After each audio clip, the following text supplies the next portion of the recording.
اللہ رب العالمین والصلاة والسلام علی اشرف الانبیاء واکرم المرسلین وعلی آلہ وصحبہ ومن تبعہم بإحسان الی یوم الدین وبعد۔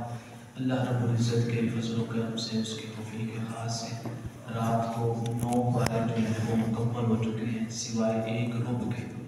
رات کو جو پہلی بات کہی گئی، فرمایا کہ جو قرآن پاک کا درس دیتے ہیں، قرآن پاک کی تبلیغ دیتے ہیں، قرآن پاک کا پیغام پہنچاتے ہیں، ان کے لیے اللہ تعالیٰ نے بڑا سخت حکم دیا، بڑا سخت۔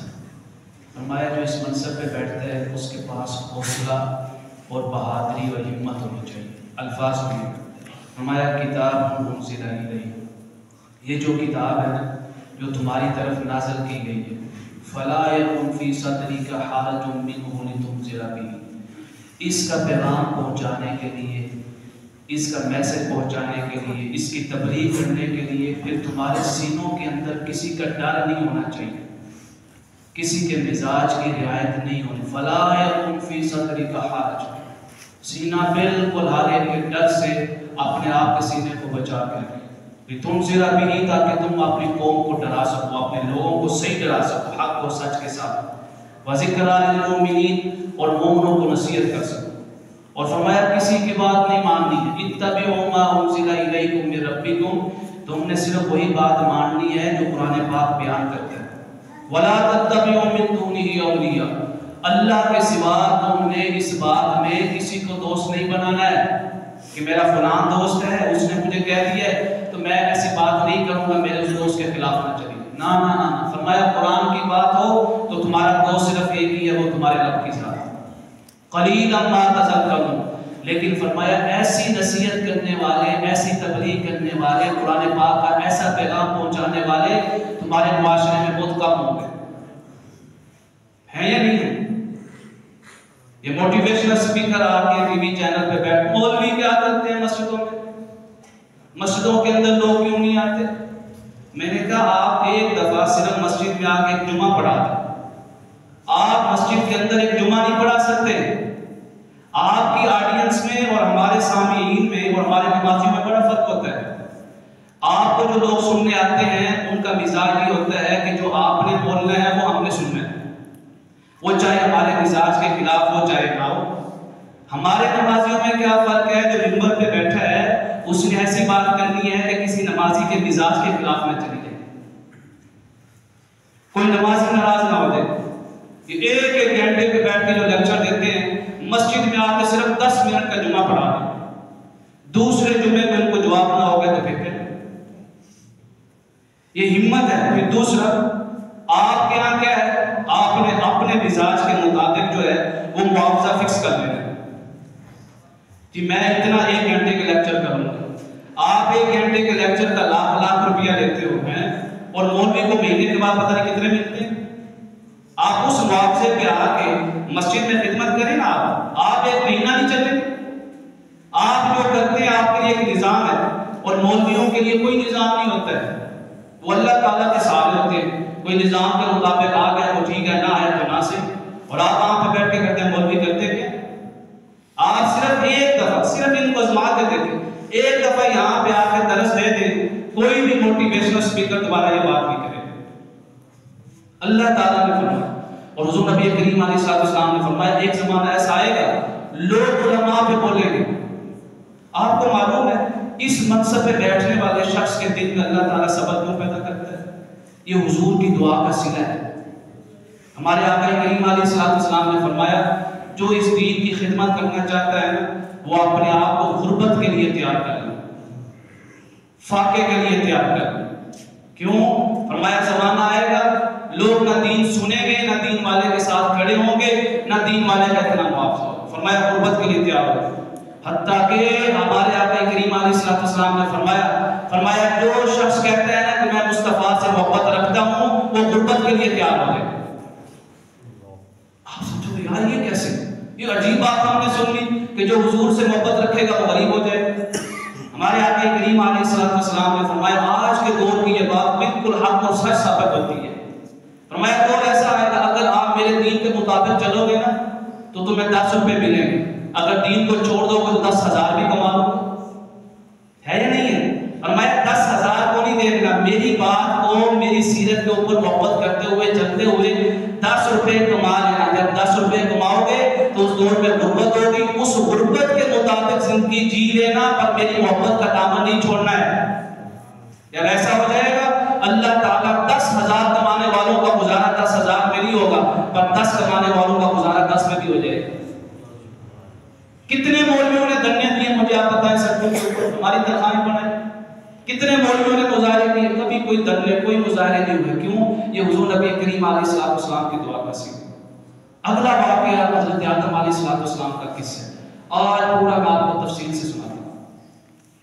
حضرت آدم علیہ السلام کی تخلیق میں پہلا مرحلہ اللہ تعالیٰ نے فرشتوں سے فرمایا میں جو ہوں زمین پہ خلیفہ بنانا چاہتا ہوں. ابھی نام نہیں لیا. اذ قال ربک للملائکۃ انی جاعل فی الارض خلیفہ، زمین پہ خلیفہ بنانا چاہتا ہوں. یہ مشورے کے لیے نہیں کہا، اللہ تعالیٰ ہر مشورے سے پاک ہے. یہ صرف ان کو بتانے کے لیے کہا. تو فرشتوں نے اس خلیفے سے پہلے جنوں کو بھی دیکھا، اور جنوں کی اور اپنی لڑائی بھی دیکھی. جنوں اور فرشتوں کی لڑائی، جنوں کے فسادات بھی دیکھے. تو انہوں نے جب جنوں کے فسادات دیکھے تو انہوں نے کہا ہمارے سوا اگر اللہ تعالیٰ کوئی اور مخلوق بنانا چاہ رہا ہے، جس کو خلیفہ بنانا چاہ رہا ہے، تو عرض کیا مولا وہ تو زمین پہ فساد کرے گا، وہ تو خون بہائے گا، ناحق قتل کرے گا. عرض کیا مولا اگر تسبیح ہی کرنی ہے، نحن نسبح بحمدک ونقدس لک، ہم ہی تسبیح کرنے کے لیے کافی، ہم بھی تیری پاکیزگی بیان کر رہے ہیں، تیری طہارت کو بیان کر رہے ہیں، تیری شان کو بیان کر رہے ہیں. اللہ تعالیٰ نے فرمایا جب انہوں نے یہ کہا، یہ اعتراض کے لیے نہیں کہا، نہ فرشتوں نے اللہ تعالیٰ پہ اعتراض نہیں کیا. فرشتوں نے اپنا معائنہ جو ہے اللہ تعالیٰ کے سامنے رکھا، اللہ تعالیٰ سے استفسار کرنے کے لیے. تو ہمارے رب کریم علیہ السلام نے جل جلالہ نے فرمایا قال انی اعلم ما لا تعلمون، اے فرشتوں جو میں جانتا ہوں وہ تم نہیں جانتے. پہلے مرحلے پہ اللہ تعالیٰ نے کس کو بتایا؟ فرشتوں کو بتایا. اب دوسرا مرحلہ اللہ تعالیٰ نے حضرت آدم علیہ السلام کی تخلیق کرنے کے لیے مٹی کو لیا. یہ مٹی 4 مرحلے میں تیار ہوئی. پہلے مرحلے کو کہتے ہیں تراب. یہ جو آپ مٹی اٹھاتے ہو نا، سادہ مٹی، اس کو عربی میں کہتے ہیں تراب. یہ مٹی اٹھائی گئی، زمین کے ہر حصے سے مٹی اٹھائی گئی، اور اس کے اندر زمین کا ہر عنصر رکھا گیا. یہی وجہ ہے کہ جو عنصر جس کی پیدائش میں زیادہ آ گیا اس کا کلر بھی ویسا ہو گیا، اور اس کی عادات بھی اسی خطے جیسی ہوگی، اور اس کا مزاج بھی اسی خطے جیسا ہو گیا. پہلا مرحلہ تراب لی گئی. دوسرا مرحلہ اسی تراب کو تین بنایا گیا. تین قرآن پاک نے لفظ بولا توا کے ساتھ.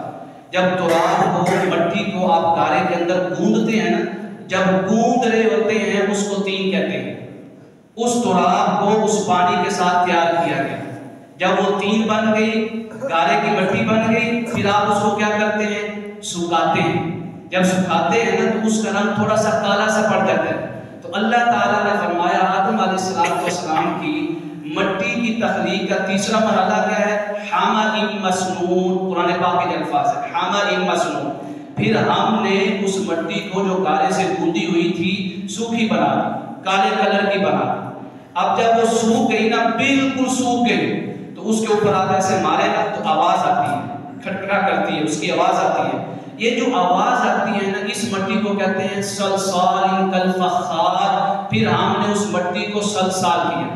اب میرے ساتھ ہو رہا ہے، مٹی کا پہلا مرحلہ تراب، دوسرا مرحلہ طین، تیسرا مرحلہ حمأ مسنون، چوتھا مرحلہ صلصال کالفخار. جب مٹی کے اوپر یہ 4 مرحلے مکمل ہو گئے، اس کے بعد اللہ تعالیٰ نے فرمایا فَإِذَا سَوَّيْتُهُ وَنَفَخْتُ فِيهِ مِن رُوحِي. پھر ہم نے آدم علیہ السلام کے مٹی سے بنے ہوئے جسد مبارک میں اپنی روح کو پھونکا. یہ روح کیا تھی؟ اللہ تعالیٰ کی اپنی روح نہیں، اللہ تعالیٰ اس سے پاک ہے. یہ اللہ تعالیٰ کی طرف سے ایک روح پھونکی گئی. فرمایا جب روح پھونکی تو جان آئی. تو حضرت آدم علیہ السلام نے جب کلام کرنا چاہا نا تو ان کو چھینک آئی. جب چھینک آئی نا تو پہلا لفظ جو آپ کی زبان سے نکلا وہ یہ تھا الحمدللہ. تمام تعریفیں اللہ کے لیے. ادھر سے اللہ تعالیٰ کی بارگاہ سے جواب آیا یرحمک اللہ یا آدم، اے آدم تمہارے اوپر تمہارا رب رحم کرے. جب یہ کلام ہوا اللہ تعالیٰ نے آدم علیہ والسلام سے فرمایا کہ آپ فرشتوں سے جا کے بات کریں، اور فرشتے آپ کی بات کے جواب میں جو بات کہیں گے وہ آپ کی آنے والی اولاد کے لیے تحفہ بن جائے گا، سلام کا ذریعہ بن جائے گا۔ حضرت آدم علیہ السلام فرشتوں کے پاس آئے، آپ نے فرمایا السلام علیکم، آگے سے جواب آیا وعلیکم السلام ورحمۃ اللہ وبرکاتہ۔ اس ٹائم سے یہ تحیہ، یہ سلام بن گیا آپ کی اولاد کے لیے۔ جب سارا جسم خاکی تیار ہو گیا، روح پھونک دی گئی، فرشتوں سے ملاقات ہو گئی، اب ایک بڑا مجمع رکھا گیا، اس مجمع کے اندر سارے فرشتوں کو دعوت تھی، فرشتوں کے ساتھ ساتھ ابلیس بھی موجود تھا۔ اس ٹائم اس کو اتنا مقام حاصل تھا عبادت کی وجہ سے، اطاعت کی وجہ سے، نیکیوں کی وجہ سے، کہ اللہ تعالیٰ نے اس کو اجازت دے دی تھی کہ یہ فرشتوں کی مجلس میں آ جا سکتا ہے، فرشتوں کے ساتھ اٹھ بیٹھ سکتا ہے، ایون کہ یہ فرشتوں کی جماعت کا حصہ بن چکا تھا۔ اب ساری جماعت کھڑی ہے، اللہ تعالیٰ نے سجدے کا حکم دینے سے پہلے فرمایا، فرشتوں سے پوچھا ان چیزوں کے نام بتاؤ، ساری چیزیں سامنے کی۔ جب چیزوں کے نام پوچھے گئے تو فرشتوں نے عرض کیا مولا قالوا سبحانک، تو پاک ہے، لا علم لنا، ہمارے پاس ان چیزوں کا کوئی علم نہیں ہے، الا ما علمتنا انک انت العلیم الحکیم، ہمارے پاس صرف وہی علم ہے جو تم نے سکھایا ہے۔ جب فرشتوں سے پوچھا گیا تو انہوں نے جواب نہیں دیا۔ پھر آدم علیہ السلام کو اللہ تعالیٰ نے فرمایا ہے آدم آپ بتائیں ان چیزوں کے کیا نام ہیں، تو اللہ تعالیٰ نے فرمایا انبأہم باسمائہم، آدم علیہ السلام نے ان ساری چیزوں کے ایک ایک کر کے سب کے نام بتائے۔ جب سب کے نام بتائے نا، اس ٹائم اللہ تعالیٰ نے فرشتوں سے فرمایا الم اقل لکم، کیا میں نے تم سے نہیں کہا تھا انی اعلم غیب السماوات والارض، میں زمین و آسمان کے غیب بھی جانتا ہوں، واعلم ما تبدون وما کنتم تکتمون، میں اس بات کو بھی جانتا ہوں جس کو تم ظاہر کرتے ہو اور اس بات کو بھی جانتا ہوں جس کو تم چھپاتے ہو۔ آج دیکھ لیں علم کی وجہ سے ہم نے آدم علیہ السلام کو یہ مقام دیا کہ علم کے میدان میں کوئی بھی اللہ تعالیٰ کے فرشتوں سے بھی آدم علیہ السلام کا مقابلہ نہ کر سکا۔ یہ کون سی چیزیں تھیں؟ مفسرین نے لکھا یہ کائنات کی ہر شے تھی، جتنی قیامت تک چیزیں پیدا ہونی تھی ساری کی ساری اللہ تعالیٰ نے سامنے کر دی۔ آدم علیہ السلام نے ایک ایک چیز کا نام دیا اور فرمایا یہ ساری زبانیں تھی جو آج زبانیں بولی جاتی ہیں، کہ اس ٹائم آدم علیہ السلام نے ہر زبان کے اندر ان چیزوں کے نام بتائے۔ جب ان چیزوں کے نام بتائے تو اب اللہ تعالیٰ نے فرمایا ہم نے کہا وَإِذْ قُلْنَا لِلْمَلَائِكَةِ اسْجُدُوا لِآدَمَ، اب اگلا مرحلہ آ گیا، فرمایا سارے کے سارے میرے آدم کو سجدہ کرو۔ یہ سجدہ عبادت کی نیت سے نہیں تھا، تعظیم کی نیت سے تھا، اکرام کی نیت سے تھا، عزت کی نیت سے تھا، شرف کی نیت سے تھا۔ فرمایا سجدہ کرو۔ میں جب ہم نے کہا سجدہ کرو، سارے کے سارے فرشتے آدم علیہ السلام کے سامنے سجدہ تعظیمی میں جھک گئے، الا ابلیس، سوائے اس ابلیس کے، اب اس نے انکار کر دیا، سجدہ مکمل ہو گیا۔ اب یہاں پہ اگلا مرحلہ جو ہے اللہ تعالیٰ اور ابلیس کا ہم کلام ہونا ہے۔ اللہ تعالیٰ نے پوچھا ابلیس سے کہ قال ما منعک الا تسجد اذ امرتک، کہ بتا تو صحیح یہ سارے سجدے میں گر پڑے میرے حکم کی وجہ سے، تو نے سجدہ نہیں کیا۔ یہاں پہ دیکھیں، مجھے آپ بتائیں ابلیس کو، اس شیطان کو گمراہ کرنے والا کوئی شیطان تھا؟ کوئی شیطان نہیں تھا۔ اس کو کس نے گمراہ کیا؟ اس کے نفس نے گمراہ کیا، اس کے غرور نے اس کو گمراہ کر دیا، اس کے تکبر نے اس کو گمراہ کر دیا، اس کی انانیت نے اس کو گمراہ کر دیا۔ آپ اس کی گمراہی کا انجام دیکھیں، یہ کیسے بولا اللہ تعالیٰ کی بارگاہ میں، اس کے اندر تھوڑا سا بھی حیا نہیں ہے کہ یہ کس کی بارگاہ میں کھڑا ہے۔ اللہ تعالیٰ نے پوچھا بتا تجھے کس چیز نے منع کر دیا کہ سجدہ نہ کر آدم کو؟ یہ کہنے لگا انا خیر منہ، میں اس سے بہتر ہوں۔ اللہ تعالیٰ نے پوچھا تو کیسے بہتر ہے؟ عرض کیا مولا خلقتنی من نار و خلقتہ من طین، تو نے مجھے آگ سے پیدا کیا ہے اور اس کو مٹی سے پیدا کیا ہے۔ کیا مٹی اور آگ کا بھی کوئی مقابلہ ہو سکتا ہے؟ لوگ مٹی سے نہیں ڈرتے ہیں، آگ سے ڈرتے ہیں، تو اس کو چاہیے مجھے سجدہ کرے، میں اس کو کیوں سجدہ کروں؟ اتنا آگے بڑھ چکا۔ اللہ تعالیٰ نے فرمایا فخرج فإنک رجیم، دفع ہو یا میری بارگاہ سے، رجیم تجھے میری رحمت سے جو ہے دور کر دیا گیا، میری رحمت کا کوئی بھی حصہ تیرے نصیب میں نہیں آئے۔ قال فاہبط منہا، میری بارگاہ سے نکل کر، فما یکون لک ان تتکبر فیہا، یہ وہ بارگاہ ہے یہاں کسی کی مجال نہیں ہے کہ وہ تکبر کر سکے۔ وہ غرور کر سکے. فرمایا نکل گئے ان تکون من الصاغرین، تو ذلیل لوگوں میں سے، تو بڑا گھٹیا شخص ہے. صاغرین کا یہ معنی ہے گھٹیا ترین چیز ہے، تو نکل جا. اب نکلا نہیں، اس نے پھر آگے سے بات کی. اس نے کہا میں جانا چاہتا ہوں. ٹھیک ہے. قال فاخرج فإنك رجيم. اس نے کہا فانظرني إلى يوم يبعثون، آپ مجھے مہلت دیں قیامت تک، مجھے موت نہیں آئی. اللہ تعالیٰ سے مانگ رہا ہے مجھے موت نہیں آئی. اللہ تعالیٰ نے فرمایا فإنك من المنظرين، کیا تجھے مہلت دی قیامت تک کی مہلت. اس نے کہا اچھا مجھے قیامت تک کی مہلت ہے. فبما أغويتني لأقعدن لهم صراطك المستقيم. میں جو بھی اس کی اولاد میں سے آئے گا نا، آدم علیہ السلام کی اولاد میں سے، اس کا گھٹیا پن دیکھ کے اللہ تعالیٰ کے سامنے کھڑا ہے، اس کی اولاد میں سے جو آئے گا نا، لأقعدن لهم صراطك المستقيم، میں سہلنے کے راستے پہ نہیں بیٹھوں گا، میں بے حیائی کے اڈے کے سامنے نہیں بیٹھوں گا، میں فحاشی کے اڈے کے سامنے نہیں بیٹھوں گا، میں صراط مستقیم پہ جا کے بیٹھوں گا، مسجد کے راستے پہ بیٹھوں گا، نیکی کے راستے پہ بیٹھوں گا، ایمانداری کے راستے پہ بیٹھوں گا، سچ کے راستے پہ بیٹھوں گا، حق کے راستے پہ بیٹھوں گا. کیوں؟ فرمایا اگر میں سیلما در کے راستے میں بیٹھوں گا تو وہاں میرے بیٹھنے کا کیا فائدہ؟ فائدہ تو وہاں پہ ہے کہ مسجد کے سامنے بیٹھوں، اگر اذان ہو گئی ہے تو لوگ مسجد میں نہ آئے بلکہ مسجد سے گزر کر آگے چلے جائیں، میں ان کو گمراہ کروں. اور اس نے کہا فبعزتک، اے اللہ مجھے تیری عزت کی قسم ہے، تیرے جلال کی قسم ہے، لأغوینہم اجمعین، اس کی ساری اولاد کو گمراہ کروں گا. لیکن وہاں اس کی آپ سوچ سکتے ہیں اللہ کے سامنے کھڑا ہے. جب انسان کے اندر تکبر پیدا، پھر وہ کچھ نہیں دیکھتا ہے، وہ نہیں دیکھتا ہے کہ یہ اللہ کی بارگاہ ہے، یہ رسول کریم کی بارگاہ ہے. ایسے تو نہیں ہمارے آقا کریم علیہ السلام نے فرمایا وہ شخص جنت میں داخل نہیں ہوگا جس کے دل کے اندر رائی کے دانے کے برابر بھی تکبر ہے. اس کے اوپر اللہ تعالیٰ نے اپنی جنت کو حرام قرار دے دیا ہے. کس کے دل میں جو رائی کے دانے کے برابر بھی تکبر سے پاک ہے؟ بہت کم لوگ ہوں گے. یہ کھڑا اللہ کی بارگاہ میں، اس نے کہا فبعزتک لأغوینہم اجمعین، مجھے تیری عزت کی قسم ہے میں ان سب کو گمراہ کروں گا. وہاں پہ اس نے ایک بات کا اقرار کیا، اس نے کہا سب کو گمراہ کروں گا الا عبادک منہم المخلصین، لیکن جو تیرے مخلص ہوں گے نا ان کو میں گمراہ نہیں کر پاؤں گا. ان مخلص میں کون ہے؟ کوئی مصطفیٰ ہے تو کوئی نوح ہے تو کوئی موسیٰ ہے تو کوئی عیسیٰ ہے، کوئی اللہ کے اولیاء کرام ہے. فرمایا ان کو میں گمراہ نہیں کر پاؤں گا. اس نے پھر آگے بڑھا، اس نے اتنا اللہ تعالیٰ کی بارگاہ میں آپ اللہ تعالیٰ کا پھر بھی رحم دیکھیں کہ اس کو ختم نہیں کیا. اس نے کہا ثم لآتینہم من بین ایدیہم ومن خلفہم وعن ایمانہم وعن شمائلہم ولا تجد اکثرہم شاکرین.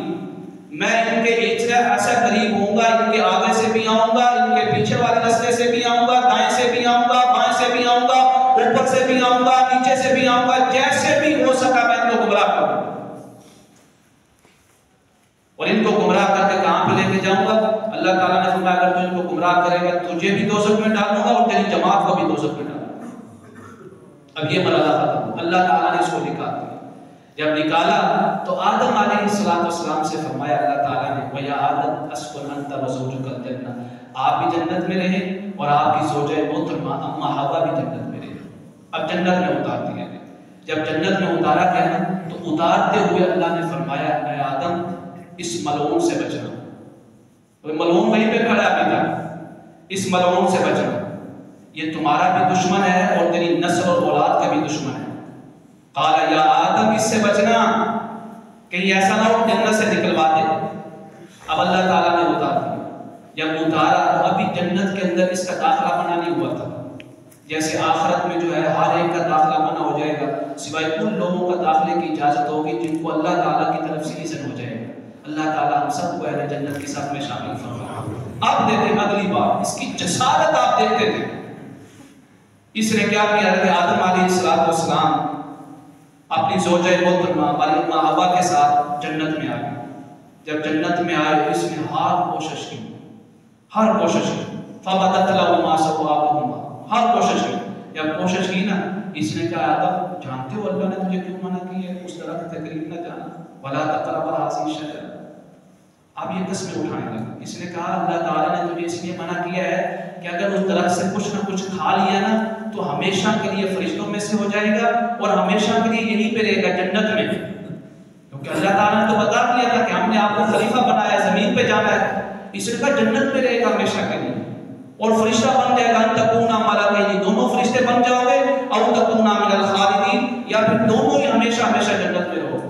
اس نے یہ قسم اٹھائی۔ اس لیے قرآن پاک نے فرمایا جو لوگ نیکی کی بات کرتے ہیں نا، ان کی سیرت بھی دیکھو، کردار بھی دیکھو، بات دیکھو کس انداز میں کر رہا ہے۔ یہ نہ ہو کہ نیکی کی بات کرتے کرتے آپ کو گمراہی والے راستے پہ لے جائے۔ اس نے کون سی، اس نے کیا یہ کوئی بات کی اللہ تعالیٰ کے خلاف؟ اس نے تو اچھی بات کی آدم علیہ السلام سے، یہ کہا کہ ہو سکتا ہے آپ دونوں فرشتے بن جائیں یا ہمیشہ کے لیے جنت میں رہیں۔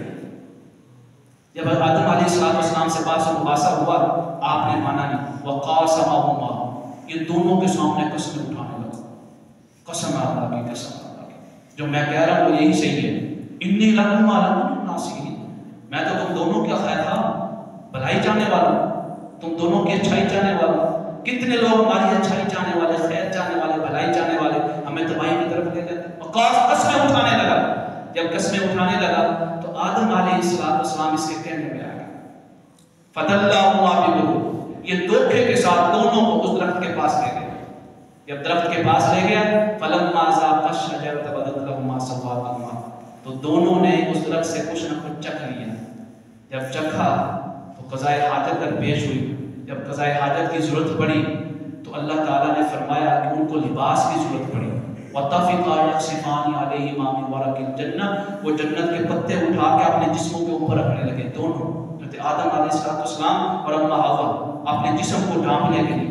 فرمایا اس نے اللہ نے ان سے کلام کیا، محبت دیکھیں، اللہ نے کلام کیا۔ فرمایا آدم ہم نے تیرے اندر کوئی ارادہ نہیں پایا ہے اس نافرمانی کا، اس مخالفت کا، کوئی ارادہ نہیں پایا۔ اس سے کیا پتا چلا کہ آدم علیہ السلام سے وہ جو کام ہوا وہ بھول کے اندر ہوا۔ آپ یہ نہیں کہیں گے گناہ کرتے، اللہ تعالیٰ نے خود فرمایا فَنَسِيَ فَلَمْ نَجِدْ لَهُ عَزْمًا، میرے آدم بھول گئے تھے، ہم نے کوئی پختہ ارادہ نہیں پایا تھا۔ سبحان اللہ، کلام دیکھیں۔ فرمایا جب پختہ ارادہ نہیں پایا تو اللہ نے فرمایا أَلَمْ نَنْهَكُمْ عَنْ تِلْكُمَا الشَّجَرَةِ، اے آدم بتا تو صحیح کہ ہم نے منع نہیں کیا تھا درخت کے پاس نہیں جانے۔ وَأَقُلْ لَكُمَا، کہ ہم نے نہیں کہا تھا إِنَّ الشَّيْطَانَ لَكُمَا عَدُوٌّ مُبِينٌ، یہ جو شیطان ہے یہ تم دونوں کا دشمن ہے۔ جب یہ سارا کلام ہوا اللہ تعالیٰ نے فرمایا یہ شیطان بھی اور اس کے سارے چیلے بھی، اور فرمایا آپ دونوں بھی، فَاهْبِطُوا بَعْضُكُمْ لِبَعْضٍ عَدُوٌّ، زمین پہ اتر جاؤ، وہاں پہ اترو، تم دونوں کا آپس میں مقابلہ ہوگا، انسان اور شیطان کا آپس میں مقابلہ ہوگا۔ فرمایا وَلَكُمْ فِي الْأَرْضِ مُسْتَقَرٌّ، ہر انسان کے لیے اس زمین پہ رہنے کے لیے کوئی نہ کوئی خاص مدت ہوگی۔ وَمَتَاعٌ إِلَىٰ حِينٍ، زندگی گزارنے کا سارا ساز و سامان ہوگا۔ قَالَ فِيهَا تَحْيَوْنَ، فرمایا آپ زمین پہ اتر جاؤ، زمین پہ ہی زندہ رہو گے، وَفِيهَا تَمُوتُونَ، زمین پہ ہی آپ کی موت ہوگی، وَمِنْهَا تُخْرَجُونَ، اور زمین سے ہی تمہیں دوبارہ موت کے بعد زندہ نکالا جائے گا میدان حشر کے لیے حساب۔ جب زمین پہ آئے تو اللہ تعالیٰ نے فرمایا زمین پہ جاتے ہوئے فرمایا ہم نے آدم کو توبہ کا طریقہ بھی بتا دیا تھا، اللہ توبہ کا طریقہ بھی بتا دیا، توبہ کے کلمات بھی سکھا دیے تھے۔ فَتَلَقَّىٰ آدَمُ مِن رَّبِّهِ كَلِمَاتٍ فَتَابَ عَلَيْهِ، وہ کلمات سیکھے، وہ کلمات کیا تھے؟ فرمایا جب دونوں نے آدم علیہ السلام نے اور اماں حوا نے یہ کہا رَبَّنَا ظَلَمْنَا أَنفُسَنَا وَإِن لَّمْ تَغْفِرْ لَنَا وَتَرْحَمْنَا لَنَكُونَنَّ مِنَ الْخَاسِرِينَ، اے ہمارے مولا، اے ہمارے رب، ہم سے ظلم ہو گیا ہے، نافرمانی ہو گئی ہے، اگر تم ہمارے اوپر رحم نہیں کرے گا، تو ہماری مغفرت نہیں کرے گا، لَنَكُونَنَّ مِنَ الْخَاسِرِينَ، تو ہم نقصان اٹھانے والوں میں سے ہو جائیں۔ اللہ تعالیٰ نے فرمایا جب یہ کہا فَتَابَ عَلَيْهِ، اللہ تعالیٰ نے اپنے آدم کی توبہ کو قبول کر لیا، إِنَّهُ هُوَ التَّوَّابُ الرَّحِيمُ، اور اللہ تعالیٰ توبہ مانگنے والوں کی توبہ کو قبول کرتا ہے۔ اور فرمایا جب توبہ کو قبول کیا ثُمَّ اجْتَبَاهُ رَبُّهُ فَتَابَ عَلَيْهِ وَهَدَىٰ، اور پھر ہم نے آدم علیہ السلام کو اپنے اور بھی قریب کر لیا، اور بھی مقام قرب عطا فرما دیا، نبوت اور رسالت کا بھی اظہار کروایا کہ آدم اب آپ اس روح زمین پر نبی ہونے کا اعلان کرتے، رسول ہونے کا اعلان کرتے۔ اس روح زمین پر سب سے پہلے انسان حضرت آدم علیہ السلام، سب سے پہلے نبی اور رسول حضرت آدم علیہ السلام۔ جب یہ سارا واقعہ ہو چکا نا، اس کے بعد اللہ تعالیٰ نے فرمایا وَإِذْ أَخَذَ رَبُّكَ مِن بَنِي آدَمَ مِن ظُهُورِهِمْ، پھر اللہ تعالیٰ نے آدم علیہ السلام کی پشت سے ان کی اولاد کو نکالا، ہم سب کو جب نکالا تو ہمارے ساتھ عہد کیا اللہ نے، فرمایا أَلَسْتُ بِرَبِّكُمْ، کیا میں تمہارا رب نہیں؟ ہماری ارواح سے کلام ہوا، کیا میں تمہارا رب نہیں ہوں؟ تو تمام ارواح نے بیک زبان ہو کے جواب دیا، قالوا بلا، بولا کیوں نہیں، تو ہی ہمارا رب ہے۔ شہیدنا علی انفسنا، جو پایا وہاں پہ اقرار کرتے آئے تھے اور یہاں جب زمین پہ آئے تو بتوں کو خدا بنا دیا، اسی کا شریک بنا کے بیٹھ گئے، اس کے مشرک بن گئے، اسی کی توحید کا انکار کر دیا، وحدانیت کا انکار کر دیا۔ وہاں پہ اللہ تعالیٰ نے فرمایا شہیدنا علی انفسنا ان تقولوا یوم القیامہ، جب قیامت کا دن آئے گا ہم دوبارہ تم سے اسی عہد کے بارے میں پوچھیں گے، کیا تم نے اقرار نہیں کیا تھا الست بربکم کہ تو ہی ہمارا رب ہے؟ پھر اس اقرار سے کیسے پھر گئے؟ اللہ تعالیٰ فرمائے گا اب اس اقرار سے پھرنے پر اس کے عذاب کا مزہ چکھو۔ یہاں پہ کچھ سوال ہے ذہن کے اندر، جب خلیفہ ہی بنانا تھا تو جنت میں کیوں اتارا گیا؟ کہ اللہ تعالیٰ نے فرشتوں سے فرمایا نا کہ میں خلیفہ بنانا چاہتا ہوں۔ اللہ تعالیٰ نے جب خلیفہ بنانے کا کہا نا، یہ نہیں فرمایا کہ فوراً خلیفہ بناؤں گا، جیسے آدم علیہ السلام کی تخلیق ہو جائے گی فوراً ہی خلافت سے نواز دوں گا۔ اگر فوراً ہی خلافت سے نواز دوں گا، فوراً ہی خلیفہ بناؤں گا، پھر تو اعتراض کروں گا کہ خلیفہ ہی بنانا تھا تو جنت میں کیوں بھیجا؟ لہٰذا اللہ تعالیٰ نے آخری جو سویت تھا، اصل مقصد تھا آدم علیہ السلام کی تخلیق کا، صرف فرشتوں کے سامنے وہ بیان فرمایا، اس سے پہلے کیا ہونا تھا وہ بیان نہیں فرمایا۔ دوسرا یہ اعتراض ہوتا ہے، سوال ہوتا ہے کہ آدم علیہ السلام کو پھر جنت میں کیوں بھیجا گیا؟ زمین پہ ہی بھیج دیتے، اس وجہ سے کہ دکھانا تھا، اس شیطان کے مکر و فریب کو ظاہر کرنا تھا، اور آدم علیہ السلام کی توبہ کو ظاہر کرنا تھا، اور آدم علیہ السلام کی استقامت کو ظاہر کرنا تھا۔ جب یہ سارے معاملات حکمت کے تحت ہونے تھے تو اللہ تعالیٰ نے یہ سفر جنت سے شروع کروایا اور زمین کی خلافت پہ ختم کر دیا۔ اس کے بعد آخری بات اللہ تعالیٰ نے فرمایا وَإِذَا قُرِئَ الْقُرْآنُ فَاسْتَمِعُوا لَهُ وَأَنصِتُوا لَعَلَّكُمْ تُرْحَمُونَ، کہ جب تمہارے سامنے یہ قرآن پڑھا جائے نا، قرآن کی تلاوت کی جائے، قرآن کو سمجھایا جائے، قرآن کو بیان کیا جائے، فرمایا غور سے سنا ہو، پوری توجہ سے سنا ہو۔ وَأَنصِتُوا، جب قرآن پڑھا جا رہا ہو، قرآن کا بیان کیا جا رہا ہو، فرمایا پھر کوئی بات نہ کرے، کوئی گفتگو نہ کرے، وَأَنصِتُوا، خاموش رہے۔ فرمایا جو شخص یہ دو کام کرے گا، قرآن پاک کو سنے گا اور سنتے ہوئے خاموش رہے گا، فرمایا لَعَلَّكُمْ تُرْحَمُونَ، اللہ تعالیٰ اس شخص کے لیے اپنی رحمت کے دروازے کھول دے گا۔ اللہ تعالیٰ کے حضور دعا ہے کہ ہم سب کو قرآن کریم سمجھانے، سمجھنے، اس پہ عمل کرنے کی توفیق عطا فرمائے۔